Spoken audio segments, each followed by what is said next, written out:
Howdy, welcome back to another fun-filled episode of the Unknown Secrets of Internet Marketing. My name is Matt Bertram. I'll be your SEO consultant for today. All right, so I want to kind of jump into it. There was a couple podcasts that I wanted to do earlier this week, and I just didn't get around to it. But I wrote it down, and I was probably full of some fire and stuff that I wanted to talk about. But I wrote it down, and we'll get to it a little bit later. But I want to kind of continue what I was talking about last week. It may have been a little bit of a misnomer. Certainly, there's a lot of SEO plugins and a lot of third-party tools that help you do some fantastic things. Certainly I do a lot of stuff by hand just because I like to see how Google responds to it. And I work a lot in Search Console. Okay. Google Analytics or GA4, I'm starting to get used to it. I think that there are some things that you can do. The difference between GA4 and the difference between Search Console is the pixels got to fire for things to happen in Google Analytics. So sometimes you get some different data there, and that's why that is. But this episode today is navigating the shifting market landscape and how to utilize some of the top SEO or plugins. Sorry about that. Let's jump into it here. So the market's changing. A lot of you are seeing that. There was just this month the core update. It's about finished. Movements started to kind of happen. Positive, negative, pogo sticking, as far as rankings jumping up and down. Pogo sticking, I think it's really more term like you leave Google, you come back to it, that sort of thing. But certainly the rankings have moved. A number of people have reached out to me. What's going on? What's happening? What's Google doing? Why is SEO not as powerful as it used to be? Certainly, we get to see a lot of accounts and we get to see a lot of things that are happening. And um, uh, some markets are really, really down. Some markets we have based on the economy are actually really, really up. Really interesting to see. But one of the things that is a common thing that I'm seeing throughout, search marketing is, people are a lot more cautious. There's still people checking stuff out. There's still people buying, but they're buying based on referrals. They're buying based on trust. They're buying based on, hey, I know what I'm going to get, and the clarification of that. And what that means is you got to better communicate your story. I mean, the data says 75% of people are going through the buying journey before they pick up the phone and call anybody. They don't want to interact with people. Think about it. You buy a pizza or whatever, you would rather order something. I know a lot of people doing online ordering, even delivery with groceries, all that sort of thing, where you're not interacting with anybody. You're not going to the store. You want to be able to do everything online. And that's what's happening. People are buying things online, and you don't even know your potential customers until they get far enough through the funnel that they raise their hand, they have a question, they want a live person to answer it. And so if you know that, you got to think about that. And also, if you look at your site traffic, you have X number of people coming to your site per month, and how many people are signing up for free consultations or downloading something or calling you. Like, these are things to consider. It's a very low process, but all those people are going to your website, and most of them are coming there because they're looking for whatever product or service you offer, or something of value that they've ranked in Google and they've come there, and then they don't take action. You got to really think about that. So right now we've been focused a lot more on CRO, conversion rate optimization, really getting more out of the traffic that you currently have. But how are people searching? How is that different? I think that's a really important question. And that's something that I've talked to a number of other experts that I want to have on the podcast, and kind of explain some of this stuff from different viewpoints. But I'll give you my 2 cents. My 2 cents is that, again, people are more cautious with their money. They're looking for referrals. They're looking for, hey, I know that this is good value of what I'm going to purchase. Well, what are some things that you can do to help enhance that? Well, if you haven't updated your website in a while, or you haven't, if you built a website a long time ago and it doesn't really reflect your brand, like maybe before COVID, we're coming into the end of the year. It might be time to update your website. Okay. You want your brand online to match offline. That's not it. You can't just have like a nice brand. People can check it out. People are going to compare you versus other people when they're making a buying decision. So can you differentiate when you look at your site and you look at your competitor sites? Can you be differentiated from other people? I was talking to somebody earlier today. They're in a space. They have a website. It looks like every other website. There's no unique content on it. It all has the same words, but okay, you got a couple reviews, but how do I tell the difference between this company and that company if I don't know what I'm doing, or I don't know that market, or I haven't gotten a referral? Really, really tough. So if you're going to try to get people through search, organic search, people are finding you for not branded terms. Okay. Um, you got to give them those differentiators. You got to showcase your company culture.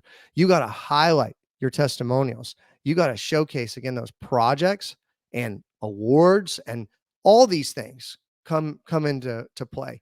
Third party review sites are good because they're trying to figure it out. They're looking for who are the best companies, and they want to compare a bunch of companies side by side, and they can look at those reviews all in one place versus not manually doing it. A lot of them make a search. You got to be at the top of Google. They find you, and then typically the selection process is they narrow it down to two, three, five. I don't know.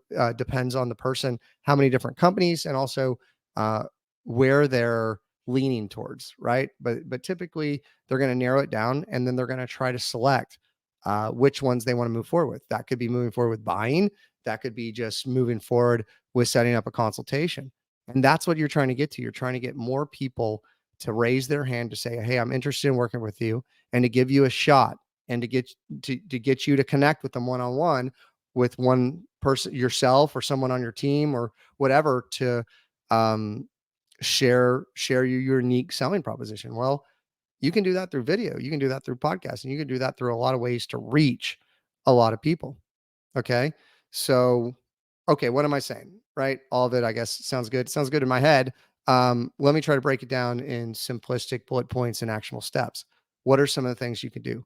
One is you need to really truly evaluate your site and say, does this site actually represent my brand? We were looking at a lot of different websites. I've actually gone back to some clients that we built websites a long time ago. I say, hey, this portfolio, these pictures are pretty dated. You haven't added any new projects. You haven't updated your team members. Your testimonials are a couple years old. You're not getting reviews on your GNB. We can definitely rank you in Google, but people are looking for those new reviews. Google's actually, I think, I don't have anything to point to say this, but I am seeing it.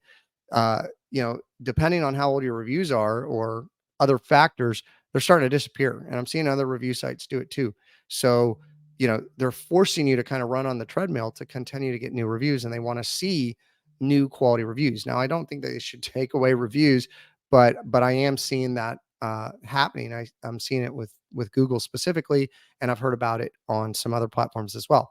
So you need to be getting reviews. You need to be getting reviews constantly. They need to be updated. They need to be discussing what the product or service is you're offering, what the value is you're adding, maybe who they're communicating with. What you're trying to do is connect with people one to many, that they would have the same experience if they were with you in person or coming into your shop. It's your online showcase. It's on your online showroom. So, does your website do that? Do you have unique content? I see a lot of, like, if I'm speaking to small business owners, a lot of people not utilizing graphic design. They're using a lot of stock photography. They're not taking custom videography or custom photography. Haven't seen people starting to lean into the AI as much, but still, that is different. I think custom graphic design, pictures of your team, like, people want to see like who you are. They want to get a feel for it. Because again, if you read my book, I have a couple books out there, but we talk about, and I am coming out with another one. It's about to come out very soon, probably next month. But know, like, and trust. People like to do business with who they know, like, and trust. Well, does your website help communicate? Do they know, like, and trust you? I think that that's super, super important. They need to get a feel for who you are versus somebody else. And guess what? Yes, it's going to be polarizing to some, and it's going to attract others. What you don't want to be is indifferent. Like, you're going to do business with people that are are like you, that are going to connect with you, that you're going to want to do business with. And the more you put that out there, the more you're going to attract that. And so you're going to have better clients. I can give you an example. For a couple years ago, it was certainly a lot more uh, like concentrated, but the majority of the clients I was getting were, well, kids, or I don't know, adults my age, that were taking over their parents' business. So they were taking over a legacy business, and their business had operated one way for a long time. And they knew that they needed to get involved in digital marketing. And they connected with me through the podcast and social media and in person and other means. And they believed that I could help them based on the challenges they're going through. And certainly that is something for the case with me and my family. And we've taken over some family businesses. And so we are business owners. And there's actually three other partners at EWR that you don't see, is because they all have other businesses that are doing quite successful, and digital marketing is a big part of that. And so we understand business, and we understand marketing, and we know what drives that business, and we drank our own Kool-Aid. And so I guess a lot of people were attracted to that, and were drawn to that, and we were helping uptick, elevate, whatever you want to call it, a lot of businesses in that regard. Certainly, our client base is much more broad, and we're working with some enterprise level companies. I've actually gotten a lot of requests recently, as I started doing some agency coaching, to do some small business coaching. So we're going to do some group small business coaching. If you have an interest in that, I've already, my door's getting knocked down on that area. If you have an interest in that, let me know. I should have that program spun up, and we can get going. And basically, I can train you how to do SEO and do the things you need to outrank in your local markets, how to maybe manage a small team. Unfortunately, in this world, everybody's selling a different widget for sure. But you also have to be a digital marketing agency in some regard, or a digital marketer in in some regard today.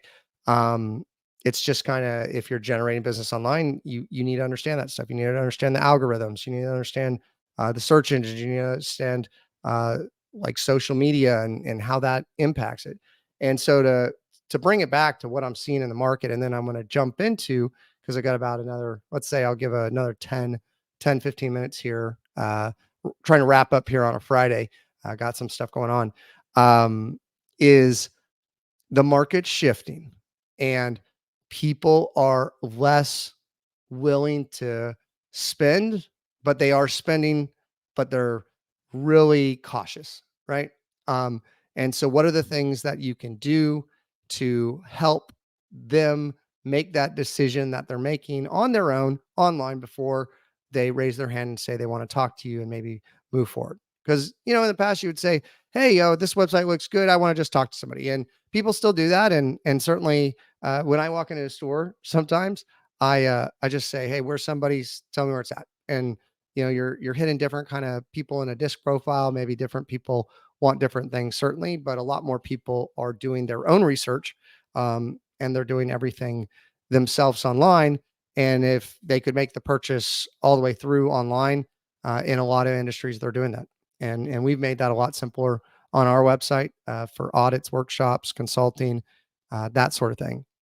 Because we don't need to put you in touch with the salesperson. If you know what you want, here's what you get. Here's some examples of it. Here's the next step, right? So what do you need to do? You need to really look at, your reviews, on your website, how dated they are. Are they right? Target market? Are they a reflection of the audience base that, or the client base, customer base that you're looking for? Are they, on Google? Are you, do you have a review program? Are there any kind of review sites that you want to be associated with? Because people are going to look at that stuff, and you want to make sure it's up to date. It's just kind of like your social media. You want to make sure you're doing social media, because if someone hasn't done a post in 2 years, right, or whatever, Are they still in business? Question mark, right? And also that affects the search engines, and there's some data associated with that. So you want to constantly be doing reviews. I think the most powerful form of review is video. So video reviews is where it's at.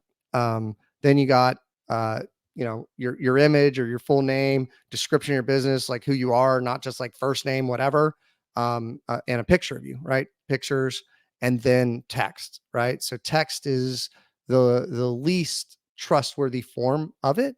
And certainly, uh, when you have the pictures, when people have their profiles filled out, a lot of these sites have you verify stuff to make sure it's real people, and even FTC's cracking down on it. Um, do not do fake reviews. Get real reviews. Do the work. Build a program. When you complete a project, you ask for a review at the highest possible point of what you're delivering for the client, right? When they're the most happiest is when you ask for the review. And you can ask for multiple reviews, and you can do some different things with it, but you want to have a review program. That's what you really want to have. And so you need to be getting reviews consistently, especially on Google as well as other platforms. All right. So you got that figured out. Those can be repurposed. Those can be reshared. There's widgets. You can put them on your website. Also, those video testimonies that I talked about, there's even services, and we offer a service that's like $100 a month that it sends a text message to, or a link really, to somebody by email or their phone. And then you can put in up to like 3 questions. I think you can put in actually 5. And then basic goes 3, 2, 1. And then it starts recording on their phone. It asks the question, and then they answer the question, or it asks the question and then it starts recording. And then after it's done recording, it asks another question. It counts down, they answer the question. So then you can get a few questions in, and then it says, thank you. Click here, submit, right? Boom. Now you got a video review, and you got multiple questions answered, and you got some additional content. Really, really powerful. You can use it a lot of different ways. You can splinter it. You can put it on different social media accounts. You can put it on your website. If you're leaving a review on a platform, they always like videos. They like pictures, that sort of thing, right? Everybody does. So, that's the second thing. You need to tell your story. That could be about us video. That could be explainer videos. That could be all kinds of stuff. But you want to get some videos. You want to get some pictures, real pictures, photography, videography of your team. You can take it on your phone. Certainly I think the ratio is kind of 1 to 3. Three, uh, like like one picture professional to 3 just taken with your phone. There's 3 times more engagement with original. It connects with people. You want to show your best foot forward. You want to show that you can be professional, but people want to connect, right? And so, utilizing your phone, don't be scared of it. Don't be scared of video. Engage with that. Really look at your brand and say, do people understand what we do, who we are, what our unique selling propositions are? What is the text on our website? I know we don't talk about text a lot. We're talking about like richer results, but man, I've had clients look at their website and they're like, that's on my website. Like, and it's like, yep, that's been on your website for a couple years, right? A lot of clients that come to us have that. Things change, services shift. You have to maintain your website. Okay. So make sure that your website is reflecting who you are. Have those reviews. I would even say, right, search is a great way to get people to your site, right? People are searching for it, they come to your site. Conversion rate optimization is pulling them through. There's additional things you can add like retargeting, remarketing. They'll check out your social media. There's kind of a trust factor, a hurdle that you want to get over. Emails, newsletters, stuff like that. If they're not ready to buy in that 3%, you want to stay top of mind. It's kind of the digital pens and pads, that sort of thing. So there's like the buzzword for many years was funnel. That really is the case, right? SEO is a tool in the tool belt, but it's not everything that there is. And you want to be utilizing all the different tools of digital marketing. And the more you utilize, the more they kind of play off each other, and everything seems to work better. And you have kind of wind at your sails. It's a little bit harder to tag attribution. And we can go into that in another podcast. But you want to be, if you're doing inbound marketing, you want to be doing a multitude of different things, and they all help each other. And so I like to treat it as building blocks. Hey, let's get this established. Let's get a high converting website. Let's get all the right content. Let's get the unique selling propositions. Let's get the call to actions. Let's get the tracking set up.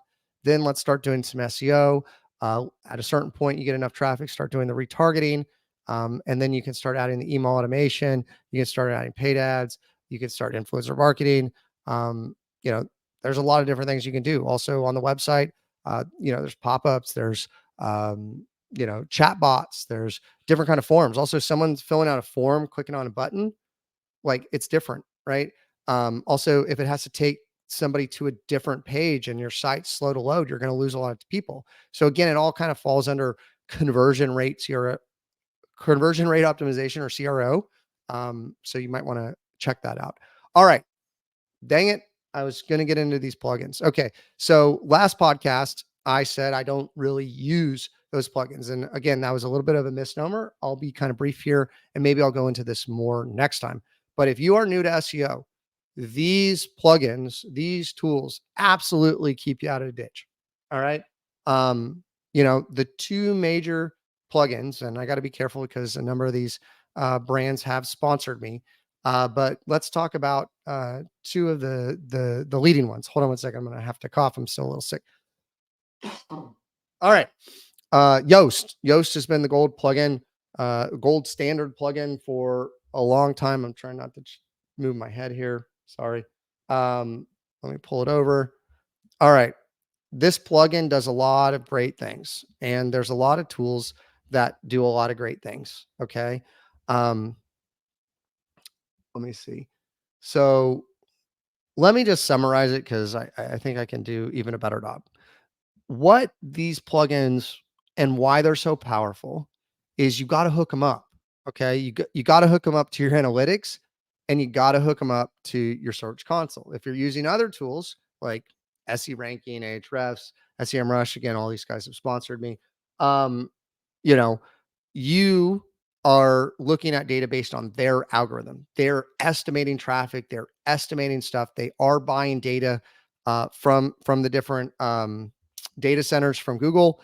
But usually it's pretty dated, and depending on what you're paying for, they're not spidering your site as much. They're not pulling the data as much. So it's kind of outdated, and you use it as an estimation. Now, when you hook these tools into analytics and search console, then you get like real time data. Well, you could do that with these plugins too, and I think that that's the biggest power is you get these guys plugged in, so you're looking at real data all in one place. Um, you know, some of these plugins do some pretty slick things, and then they utilize AI, and they're showing you like what keywords to optimize for. They do a lot of great things to keep you on track based on some industry best practices. Okay. Um, I would tell you that personally, okay, and I'm not saying it's the best, and there's a lot out there. And it's just the one I have the most experience with, and I'm the most comfortable with. It's a lot like back end wireframes. I know some agencies out there that if you come to them and want SEO, they require you to build a new website in their framework because their whole team knows how to operate in that and can move faster. And so, that's certainly a business decision of how you do that. And it does take longer. And there is a learning curve if you have somebody working on your site that doesn't know how to use that that back end if you're using some of these builders. Good news is most of these builders are very similar, and there's some kind of like standardized rule, and it's kind of like if you run ads, um you know Bing didn't try to beat Google. You could click a button and it auto populates it, and it's pretty similar to it, because they want you to be able to navigate it just like you could navigate Google because you're most comfortable with it. So they're all pretty similar. They all do similar things, but certainly you can move faster on them. These plugins are the same way, right? A lot of these plugins do a lot of the same things. Here's what I'll tell you. Um, I'm not a huge fan of Yoast anymore. Certainly, I did use it. I think that there's a lot more. Uh, I don't know. Um, Add-ons. There's a lot more things that some of these other plugins can do. I think Yoast is a little heavier. It slows down the site, but it does do a lot, and it helps you optimize that website. So hold on a second. I'm looking at all the things, even the paid premium plugin, um, helps you do a little bit more. But a lot of what these sites do is they'll run an audit, right? They'll run this like internal audit, and then you can go through it and make changes and fix broken links. And the more stuff you fix, the better you rank in Google likes to see little errors, zero errors. That's making error corrections in search consoles big deal. And so Yoast helps you navigate that. It helps you optimize for keywords. It helps, okay, here's the core keyword, here's what you need included, and they kind of give you a roadmap of stuff you can check off. um, I use Rank Math, and um, hold on. I thought I had it pulled over here. Hold on a sec. So I have a site here right in front of me, or I thought I did, pulled up of all the different stuff that you can do with Rank Math. And where is it? Sometimes you have too many screens, right? Sometimes we have too many screens. Uh, anyways,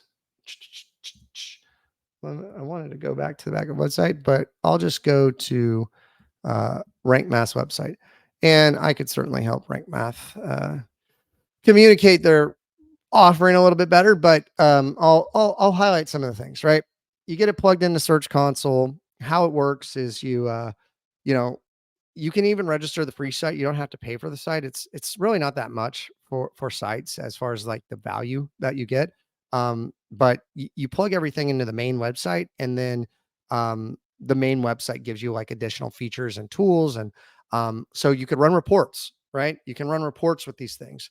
You can see all the data at a snapshot when you log in. If you like, Ahrefs, FCMrush, all these different third-party tools, you can see a lot of that stuff in there. Certainly the layout's a little bit different.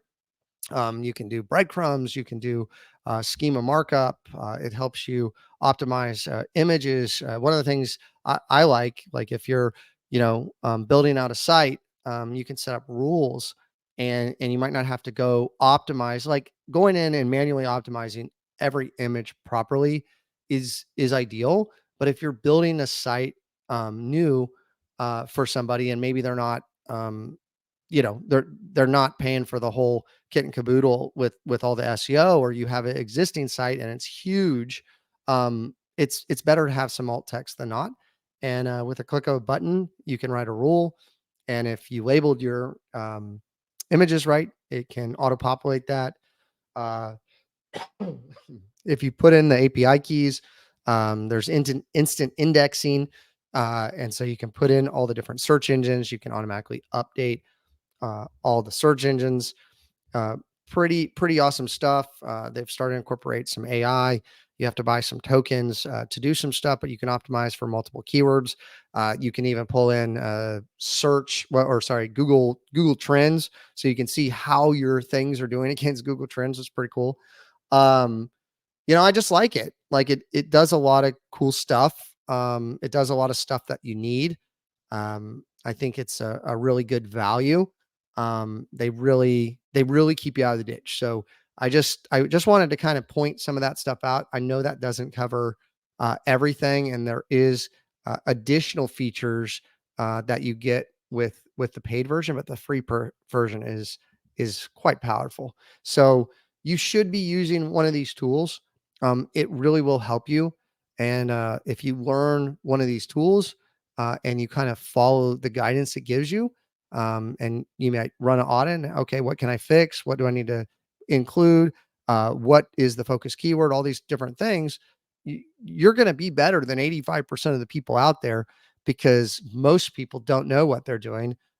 Even a lot of web developers don't know anything about web design. I've hired a lot of web developers, and everybody says that they know SEO, and I do constantly teach it. And there's always more that you can learn. And uh, how these search engines work is different than how to build a website. But the better you know how the search engines work, the better you can build a website. And that's why you want to really find somebody that knows how to build knows SEO and knows how to build a website to build your website, because you want to build it really up SEO optimized. Like it's a nice vehicle that once you start doing additional things ongoing, It's very like aerodynamic, I call it, to fly up the rankings.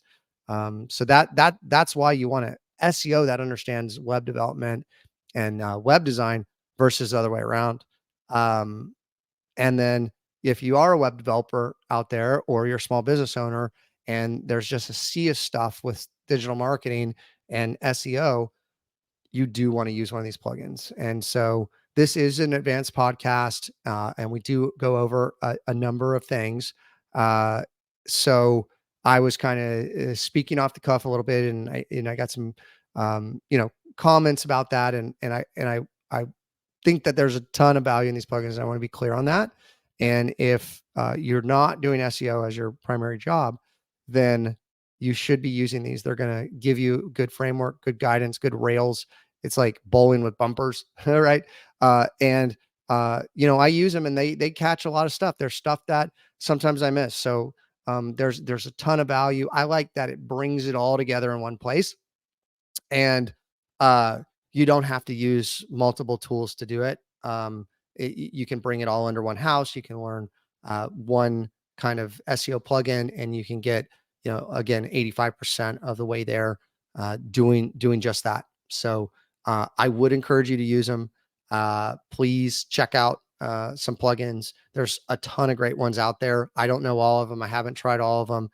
There's a whole ecosystem, just like iPhone apps and Google apps, Android apps. There's a lot of great stuff out there. People are developing new stuff all the time. If you have some awesome stuff, bring it to me. We'll look at it. We could even do some evaluations. Um, you know, am doing agency coaching. Am going to start up small business coaching. If you want to DIY it, you want to learn this stuff. It's all out there. It's all on YouTube. There's manuals for everything. I think I can just, with real world experience, bring it together and tell you uh, what you need to focus on, and help get you there a lot quicker. Trying to add value there. Bestseopodcast.com. I'm going to be building that out. Check that out. I do have a new book coming out shortly, so that will be launched. If you get value out of this podcast, hey, you could support it by writing a review. And I really appreciate the reviews. I need to read some of the reviews. I've been getting some great reviews. Um, Buy a private consultation and let's get to know each other and show me what you're doing. And that could be a great way to support the podcast. I'm going to get, what was the site called? We had it set up for a while. We actually had t-shirts set up for a while. They're pretty awesome. We were paying through Shopify, and I don't think we pushed it hard enough, but we had some t-shirts that were pretty popular for the people that got them. I'll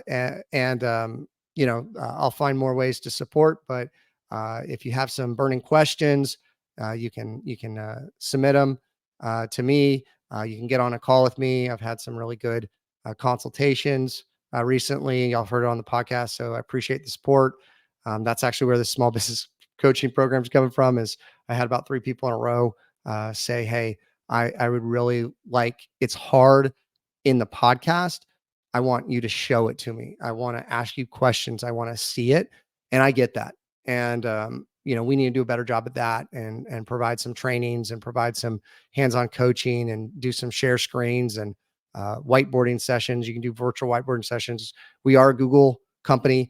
Google Meets is how we meet. But yeah, if you like the value you're getting, you think it's valuable, please show your support. I try to get these done in between all the work that I'm doing for clients. I love to hear it. I love the positive reinforcement, the reviews. I love talking to y'all.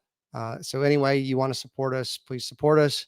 Again, thank you so much. Hopefully you got value out of this, and I will see you next time. Bye bye for now.